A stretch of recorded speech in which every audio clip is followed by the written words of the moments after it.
Welcome back, beginner beekeepers. Today in our Is Beekeeping for You series, we're diving into this explainer all about one of the most stressful yet absolutely fascinating parts of hive behavior. We're talking about swarming.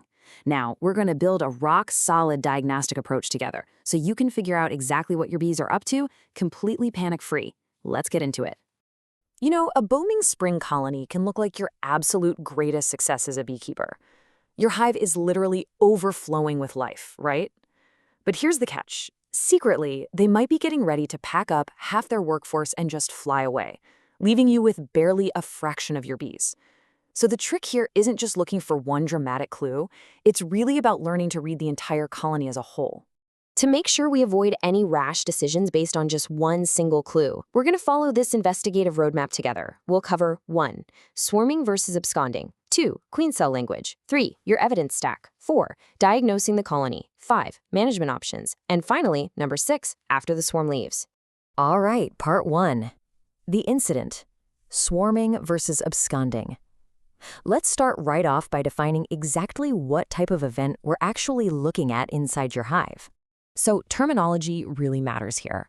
Swarming is a completely natural colony-level reproductive event. It typically hits its peak in the spring and early summer. What happens is your established older queen leaves with a massive cohort of workers to start a brand new home while the parent colony stays behind and raises a replacement. Now, this is totally distinct from absconding. When a colony absconds, nearly the entire colony is abandoning the nest entirely. This happens under severe stress. Think heavy mite loads, rampant disease, or just running out of food. Basically, swarming is healthy reproduction. Absconding is a desperate escape. Moving on to part 2, the clues. Reading queen cell language. Now that we know exactly what a swarm is, we really need to look at the physical structures your bees are building. Let's break down the vocabulary of the hive, specifically the stages of queen cells. First up, you have a simple, downward-facing queen cup. Seeing one is often totally routine and perfectly normal. It is definitely not proof of a swarm.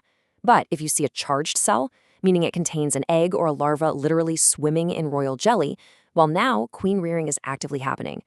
Once that cell is capped, the developing queen is sealed inside, and honestly, at that point, a swarm may have already left. Now, if you find a cell that's opened perfectly at the round tip, congratulations, a queen emerged normally. But if it's torn open from the side, that means workers, or maybe a rival queen, destroyed it. And a quick side note, where these cells are located, like on the bottom edge versus right in the center of the frame, is only a clue. It's not a foolproof diagnosis. Which brings us to part 3, the context. Building your evidence stack. Because, like we said, a single queen cup on the bottom of a frame just isn't enough to act on all by itself. We need an evidence stack. Building a high-value evidence stack means you need multiple clues aligning all at once. What are we looking for? We're looking for charged or capped queen cells right alongside a massive, strong colony population. We want to check for brood nest congestion. That's when your frames are so densely packed with bees you can barely spot any open cells. You also want to look out for backfilling. This is when your workers start shoving nectar into cells where brood just recently emerged, which basically shrinks the usable space the queen has to lay her eggs. If all of these things are happening at once and it's peak spring or early summer, yeah, your evidence stack is strongly pointing to an impending swarm.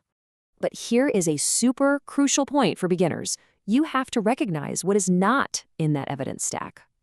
A huge mistake I see all the time is looking at entrance bearding. You know, when that thick blanket of bees gathers on the outside of the hive on a hot summer evening, and totally panicking.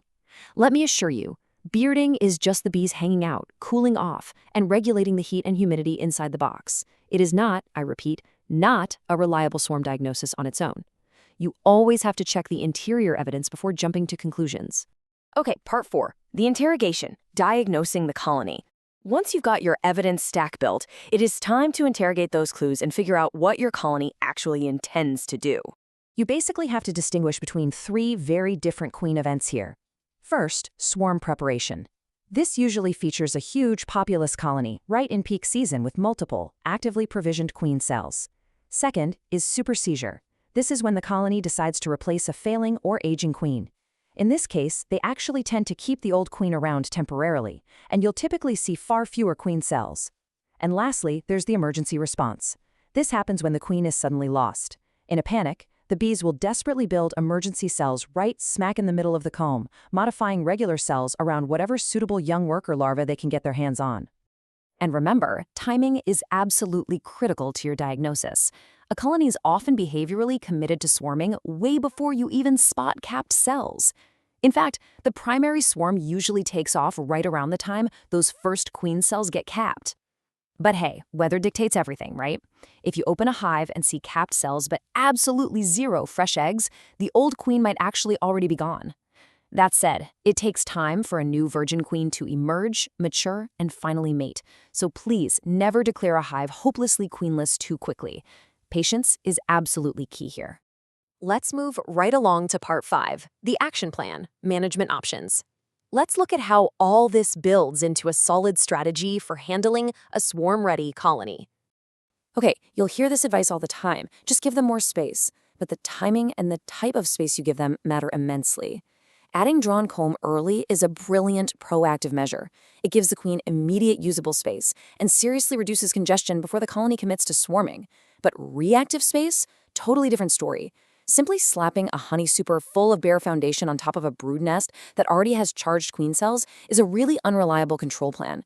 If they are already committed to swarming, a new box is simply not going to stop them. Now, if they are heavily congested and you really need to prevent a swarm, doing a planned split or an artificial swarm is a fantastic option. Basically, you get to play the role of nature.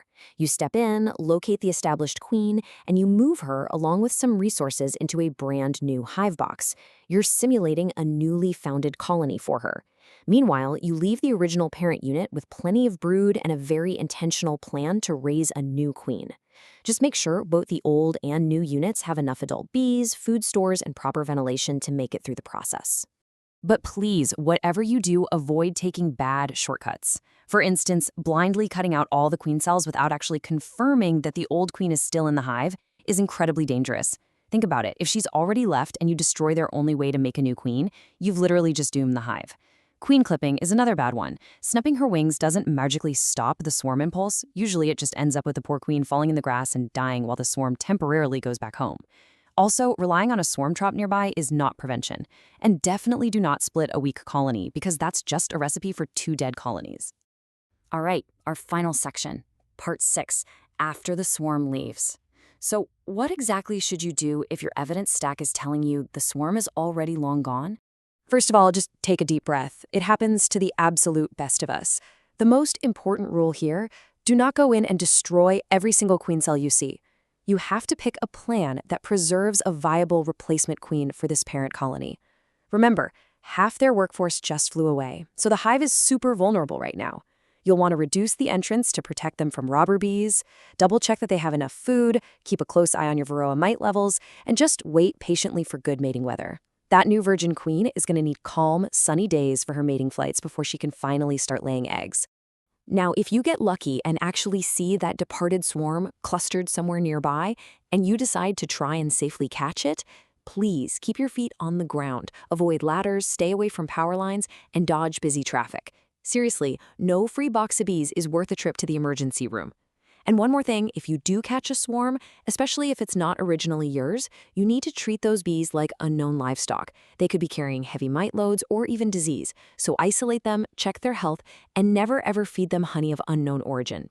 Ultimately, swarming is just a natural, truly beautiful expression of colony life. But those surprise swarms are completely preventable if you know how to read the entire colony and act before they're fully committed. We all know that giving bees more room is the single most common piece of advice out there. But what kind of room? Where exactly should it go? And crucially, what is the right timing to actually prevent a swarm rather than just trying to fix a mistake? When should you add another box?